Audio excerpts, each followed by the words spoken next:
Hey guys,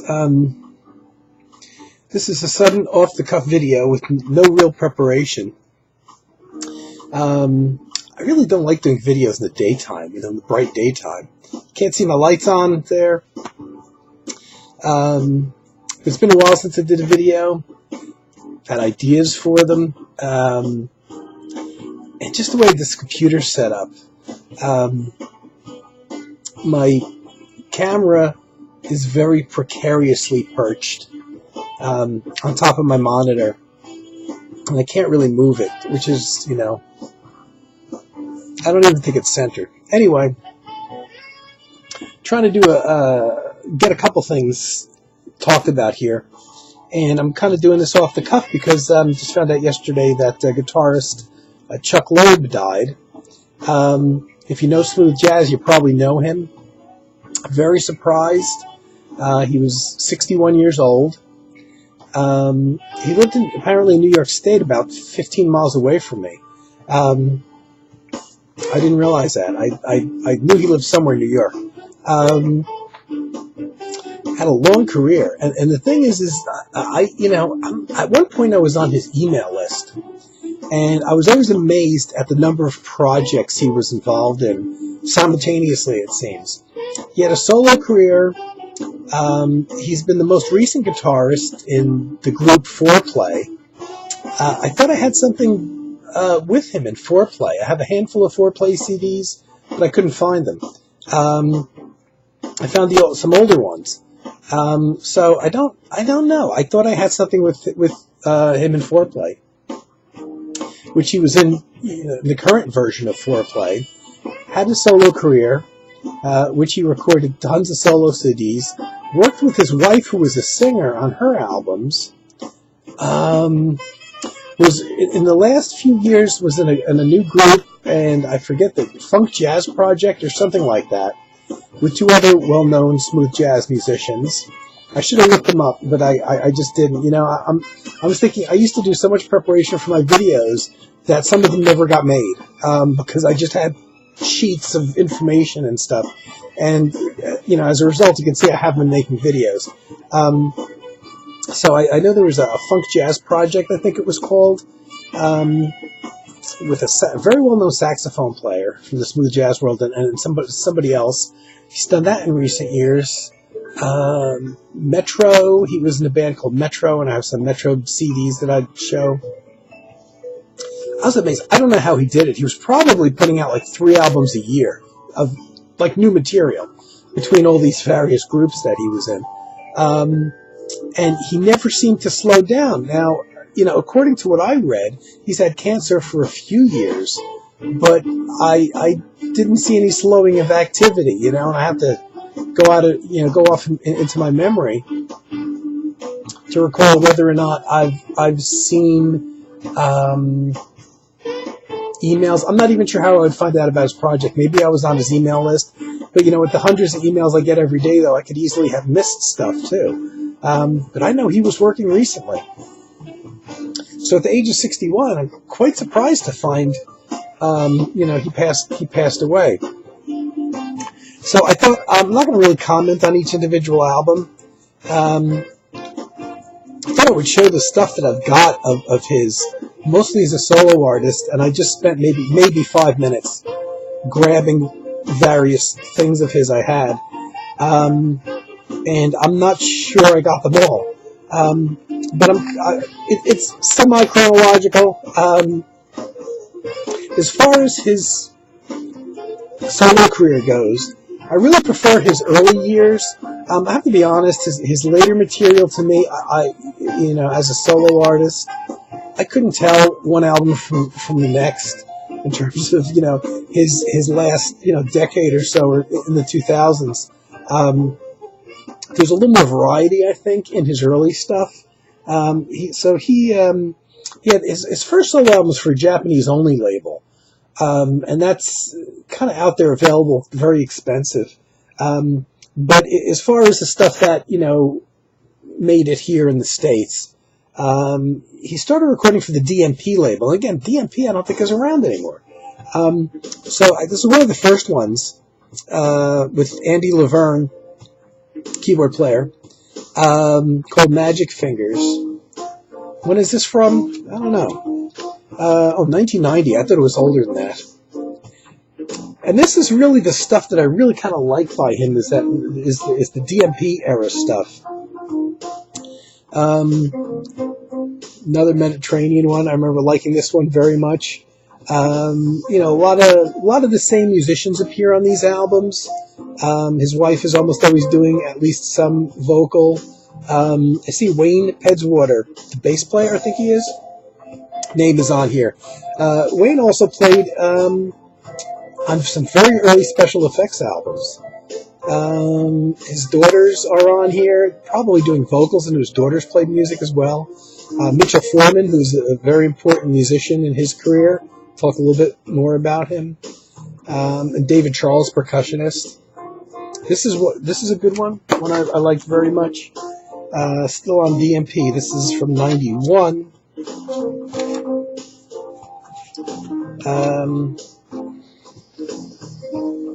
Balance.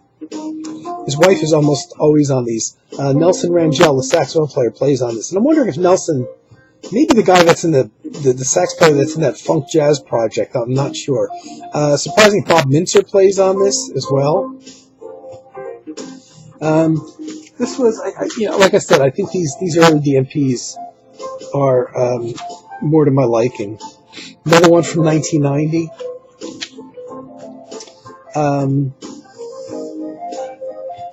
This is actually, I think this was probably one of my favorites. One of the top, probably my favorite album by his. I remember really, really liking this one. This was Live to 2-track album on DMP.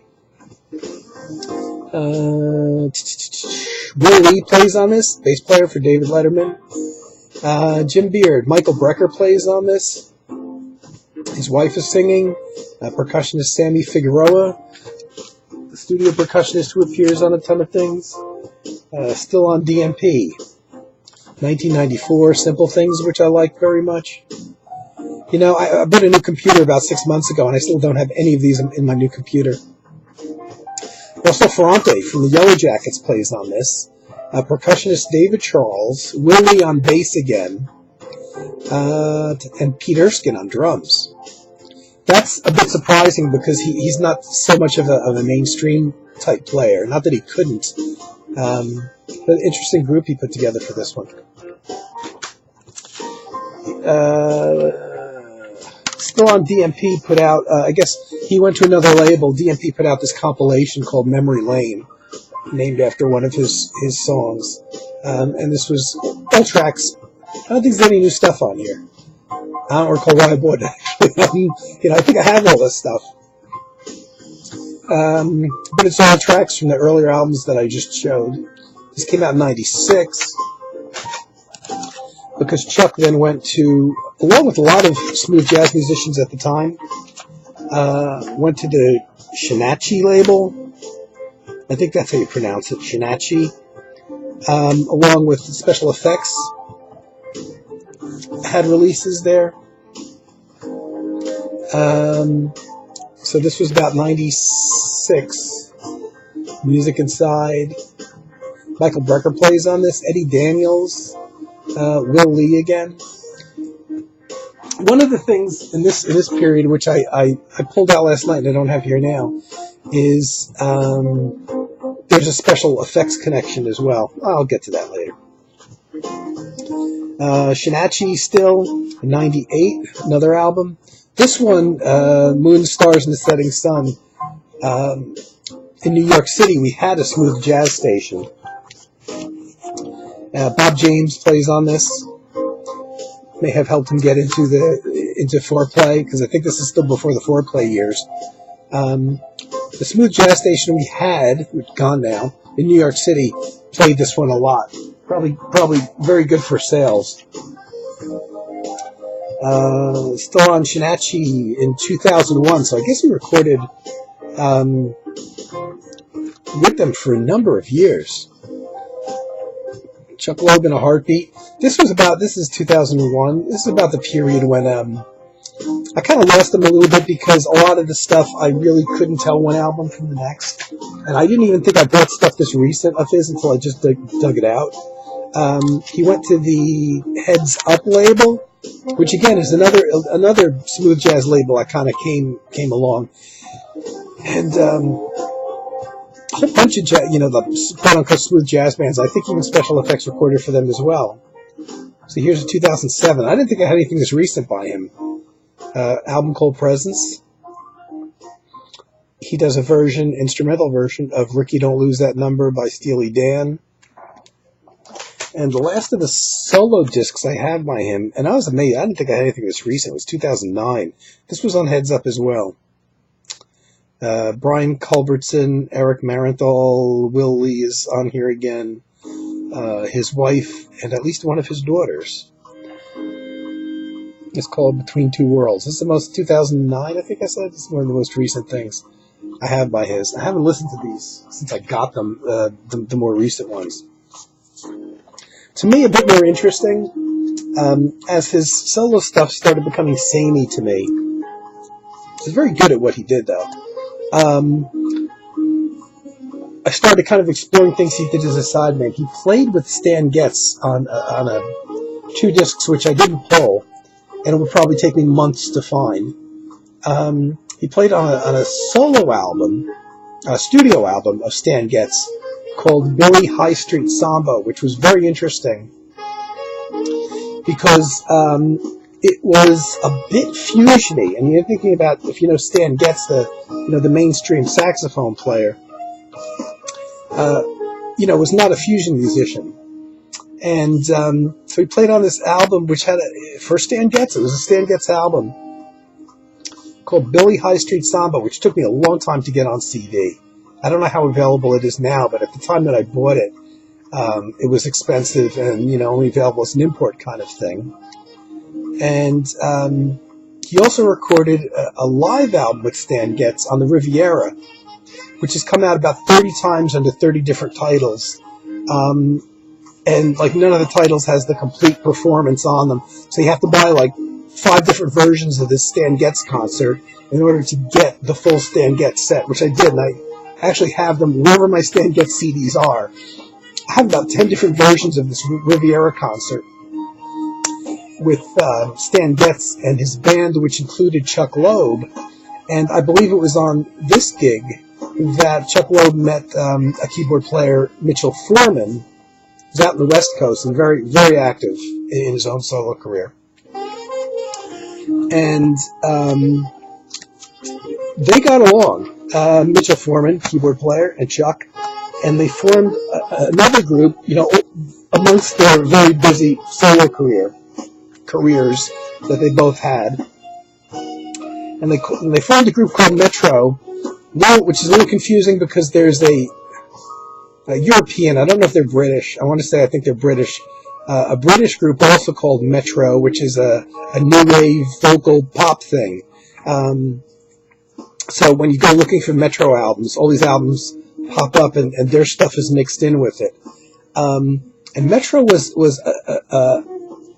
a set band. This is my favorite thing that Chuck's done ever. And you can see it's Mitchell Foreman on keyboards, Chuck Loeb on guitar, and Wolfgang Hafner on drums. This introduced me to Wolfgang Hafner, who's I totally got turned on to his style. He would only write, they all wrote. Now this album, I should mention, has Anthony Jackson on bass. They're a bit like Spinal Tap, and almost every album had a different bass player. But the core trio stayed Mitchell Foreman, Chuck Loeb, and Wolfgang Hafner. Wolfgang Hafner's a younger guy than I am, and he's kind of like the young guy in the band. German drummer. I had never heard of him, but I noticed that always amongst my favorite pieces on the Metro albums were albums that were songs that Wolfgang himself had written. Sometimes only one on an album. Again, got me totally into Wolfgang. I've got a whole bunch of Wolfgang Hafner CDs of his own solo stuff where he writes. Excellent musician, interesting musician. He does things in an electric setting, but he also does acoustic jazz too, all under his own name. And talented guy, a German guy. His CDs kind of out there in terms of availability. Kind of expensive, a lot of them. Someday I'll show what I have by him. But Metro is and these are all originals. You know, they don't. I don't think they do any covers on their albums. You know, it's whoever's in the band. Those four guys do the writing, or I should say, pretty much the three guys. I'm not sure that whoever their bassist is for any individual album actually really wrote much for them. But Wolfgang, Chuck Loeb, and Mitchell, and I love this stuff. Their concept was kind of like an updated fusion thing, and I can't stand fusion anymore. These guys do a great job. They keep it melodic, but they have a slightly aggressive edge, and if you're only familiar with Chuck's solo stuff and his foreplay stuff, I think you'd be a little surprised to hear it. Another Metro album, I'm looking for a date on there, and I can't find one. They would record these all over the place, New York and Germany for the same album. This one called Metro Express. Again, Chuck Loeb, Mitchell Foreman, Wolfgang Hafner, and Will Lee on bass. Will Lee played a lot with Chuck, and so Will Lee was in the band for a while. I haven't heard a Metro album that I really didn't like a lot. And this is my favorite Chuck stuff. One from 2004 called Metro Live. Again, Wolfgang Hafner, Mitchell Foreman, Chuck Loeb, Jerry Brooks, who's a longtime bass player for special effects on here. There's this connection between special effects and Chuck Loeb. Oddly enough, and I'll get into that, and I just didn't even realize that the longtime bass player for special effects even played on this album. That's a live album, as the title may suggest. Here, 1995, so I want to say this might be their second album. They didn't record prolifically because of the solo careers of especially Mitchell Foreman and Chuck. Wolfgang Hafner also played with Klaus Doldinger's Passport. So even Wolfgang was kind of like a for-hire guy that played a lot of sessions and live gigs with established jazz bands. Here's a really good one called Tree People. Again, Foreman, Loeb, Hafner, and Victor Bailey on bass, which people probably know Victor Bailey. Weather Report is one of the things he did. It's a really good one. Yeah, usually it would be a few years between Metro albums because of these guys' schedules are just so incredibly busy. Here is one from... You know, the thing with these albums, they were all on different labels for the most part. 2002. Foreman, Loeb, Hafner, and a guy named Mel Brown, who's one of the few times that he's the bass player that I hadn't heard of. One called Grapevine. Another one I really liked a lot. They don't go off. I mean, none of these tunes are 15, 20-minute tunes with solos that long or anything like a lot of fusion stuff. They actually do a cover on here. It's pretty rare for them. They do a cover if I heard it through the Grapevine, which is probably why they call it the album Grapevine. But really, most of the stuff are originals. I love Wolfgang Hafner's writing. I love Mitchell Foreman's writing. To me, it had just the right mixture of electric and real jazz music.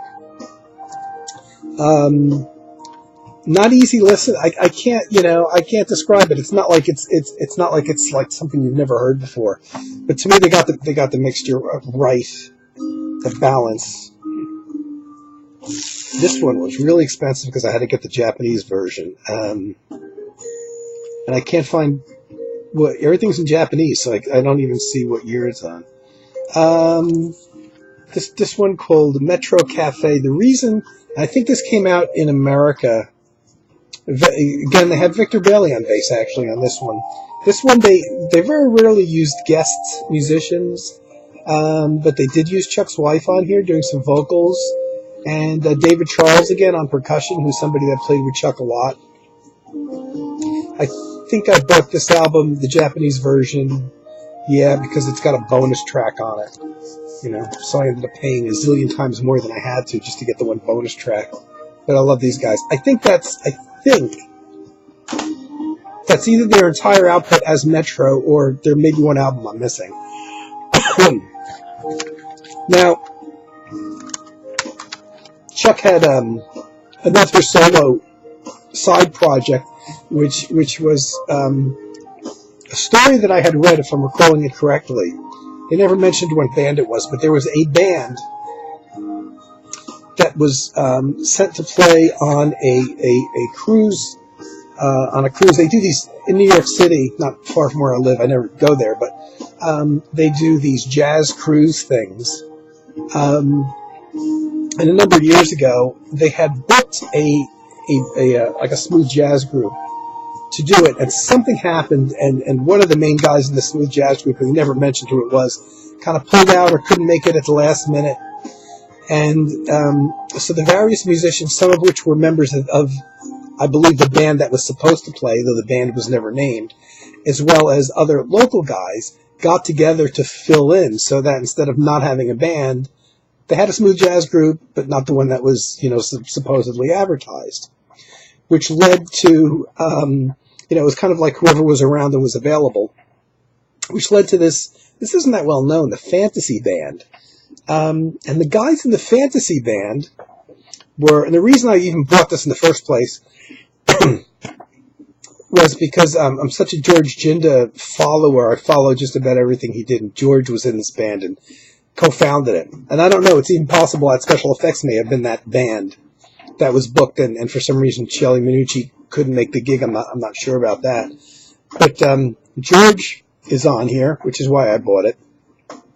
Chuck is on here. Lionel Cordew on drums, who was and is still, I believe, the longtime drummer of Special Effects, which is, one of the things that led me to think maybe Special Effects was this group that was booked on this cruise thing and couldn't make it for some reason. Because you have two members of the group in there. You got Chuck on guitars, two saxophone players fairly well known in the smooth jazz community, David Mann and Marion Meadows. On saxophones, Christopher Spendell on keyboards. From Europe, I think Christopher is. I think he went back to Europe, but he was in New York for a number of years. And none other than Dave Samuels on vibraphone and marimba. I know Dave Samuels best as being in bands like Double Image and Gallery on ECM. But probably most people know Dave Samuels as being an early member of Spyro Gyra. It's quite a band of fairly well-known people from well-known smooth jazz groups. So they played this gig and decided, let's make an album together. And to whatever extent you can hear it, I'm a little concerned about copyright, and I wasn't going to put any music on, but this is the album that I selected because it has all originals for the most part. And I thought I might get away with playing this in the background. This is, I think, at a point for a long time. This is on DMP. Came out in 93. So after this cruise gig, they decided to stay together for a while and record an album. And pretty much most of the musicians in the band write one song or so for the album. Very much in the smooth jazz mode. Not a lot different than Chuck's solo albums. They got together again a year later, oddly enough. Amongst all their busy careers, here's another fantasy band on DMP from 1994. Again, I bought it because I'm a hardcore follower of the late George Ginda. So George is on here. Chuck is still on here. Lionel Cordew plays drums again. John Lee, the bass player from the last album, is there. Marion Meadows, one of the saxophone players from the previous album, is on here. And Dave Samuels is on here again. Almost the entire same band, even though it wasn't really a band. It was kind of like a grouping of musicians that were available at the time. One of the the saxophone players on the prior album isn't on here. Instead, they have Mark Johnson on saxophones, who played with special effects during this time. And an interesting thing is, right around this time, Kelly Minucci and George Jinda kind of split ways in special effects. And Kelly Minucci actually allowed George to use the special effects name. So George made one solo album. Well, technically it's a solo album, but he made one album under the name Special Effects called Here to Stay. And since Kelly Minucci was a guitarist and he wasn't in the band at that point, George brought in a number of different guitarists to play on this Here to Stay album. There's 4 different guitarists on the album. And Chuck Loeb was one of them. So Chuck actually plays on 2 tracks on a special effects album. And oddly enough, not electric guitar. He plays nylon string guitar. And oddly enough, those 2 albums on the special effects Here to Stay album, those 2 songs, I should say, are the 2 best songs on the album. Chuck's playing certainly has a lot to do with it. And the Fantasy Band recorded one more album, changed labels. However, this was after George Jinda, I don't know, he was either sick or had passed away at this point. 97, I think he was still alive in 97, I believe, but he was in hospital for a long time, very ill, and couldn't play. So George Jinda wasn't a part of this, but it was their last album, and Chuck is still in the band, essentially running the band. But again, it also has Dave Samuels appearing again on it, John Lee, the bass player from the original album, Chuck Loeb, and Marion Meadows, one of the saxophone players, and then a couple other guest musicians. So, 4 of the musicians from the first and second album did make it onto their last album. Different label. This is on Shinachi, too.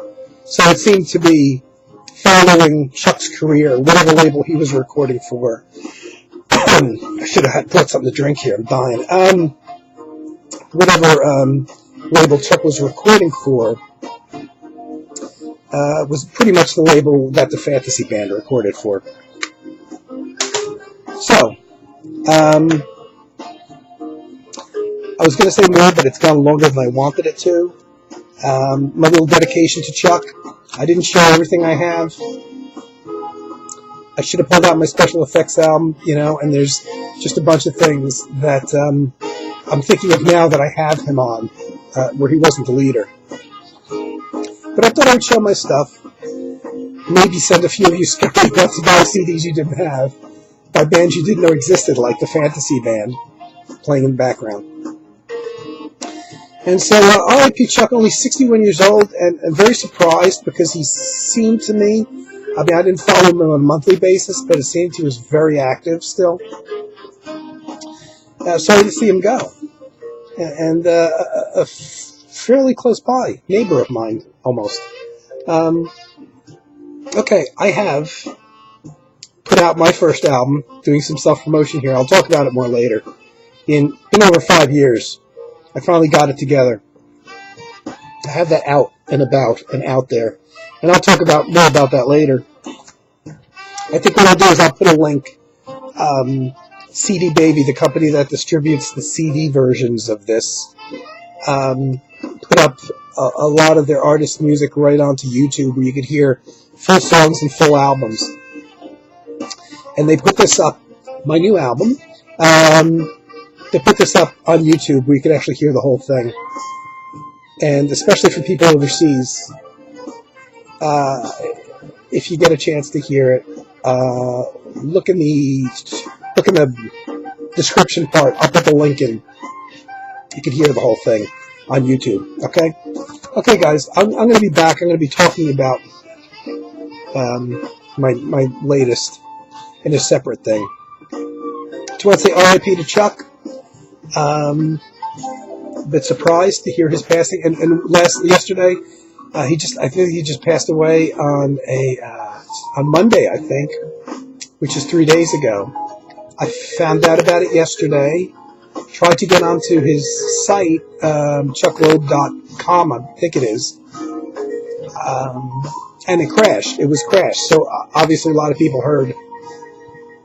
We're probably putting up some words, And so I'm going to probably wait a couple days and check it out again and see what people have said. Okay, guys. Thanks for watching. Take care.